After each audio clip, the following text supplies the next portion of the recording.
Hi friends, இப்போ ஒரு tips நான் சொல்ல போகிறேன். இப்போ பாருங்கள், இந்த குக்கர் வந்து எனக்கு கறி அடி பிடிச்சிக்கிச்சு, கருகருன்னு இருந்தது, சுரண்டி எடுத்தும் போகலை. இப்போ நம்ம என்ன செய்யலாம், எனக்கு ஒரு ஐடியா தோணுது. சர்ஃபு பவுடரோ அல்லது ஏதோ ஒரு பவுடர், இல்லைன்னா சர்ஃபு பவுடர் இல்லை அப்படின்னா லிக்விட் கூட நீங்கள் கொஞ்சம் ஊற்றிக்கலாம். Power powder, surf XL powder, எந்த பவுடர் வேணாலும் கொஞ்சம் போட்டுக்கோங்க. இந்த லிக்விட் மாதிரி கொஞ்சோண்டு ஒரு சொட்டு ஊற்றிக்கலாம். அப்புறம் இந்த பேக்கிங் சோடா இருக்குது இல்லைங்க, இது வந்து ஆப்ப சோடா இல்லைன்னா பேக்கிங் சோடா, ஏதோ ஒரு சோடா, இதில் கொஞ்சோண்டு போட்டுக்கலாம். ஒரு அரை ஸ்பூன் அளவு போட்டுக்கோங்க. போட்டு இந்த மூணையும் கொஞ்சமாக தண்ணி ஊற்றி நல்லா கொதிக்க வைக்கலாம். கொஞ்சமாக ஒரு டம்ளர் தண்ணி விட்டுக்கிட்டேன். இது நல்லா கொதிக்கட்டும். அடுப்பு நல்லா ஸ்பீடாகவே வச்சுக்கோங்க. தளபுலன்னு கொதிக்கட்டும். நல்லா கொதித்ததுக்கப்புறம் நல்லா இரும்பு நாரோ தேங்காய் நாரோ ஏதோ ஒரு நார் போட்டு நல்லா தேய்ச்சி கழுவிக்கலாம்.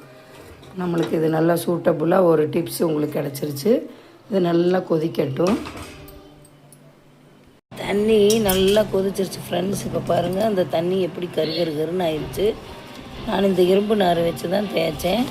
இது இப்படியே அடியில் லைட்டாகவே தேய்ச்சிங்கனாவே போதும், நல்லா சூப்பராக போயிடும். இங்கே வருங்க எவ்வளவு கருகருன்னு தண்ணி வருது. தண்ணி பாருங்கள் எப்படி கருகருன்னு இருக்கும்.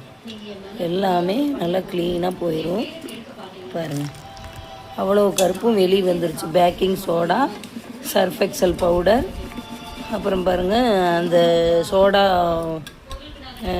ஆப்ப சோடா, நம்ம இட்லிக்கு நார்மலாக போடுவோம்லங்க, அந்த சோடா தான் அரை ஸ்பூன் போட்டு நல்லா கொதிக்க வச்சு நல்லா இந்த இரும்பு நாரை போட்டு தண்ணி சூடு ஆறுனதுக்கப்புறம் இரும்பு நார் போட்டு தேய்ச்சிருக்கேன்.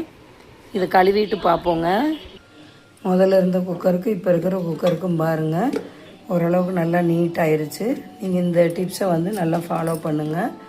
தேங்க்யூ ஃப்ரெண்ட்ஸ், பாய். நெக்ஸ்ட் வீடியோவில் மீட் பண்ணுவோம். நல்லா கழுவிட்டு உங்களுக்கு காமிக்கிறேன். நல்லா ப்ரௌன் கலரில் கருன்னு அங்கங்கே இருந்தது. நீங்கள் இந்த வீடியோவில் முதல் வீடியோ குக்கரை காமிக்கிறத பாருங்கள்.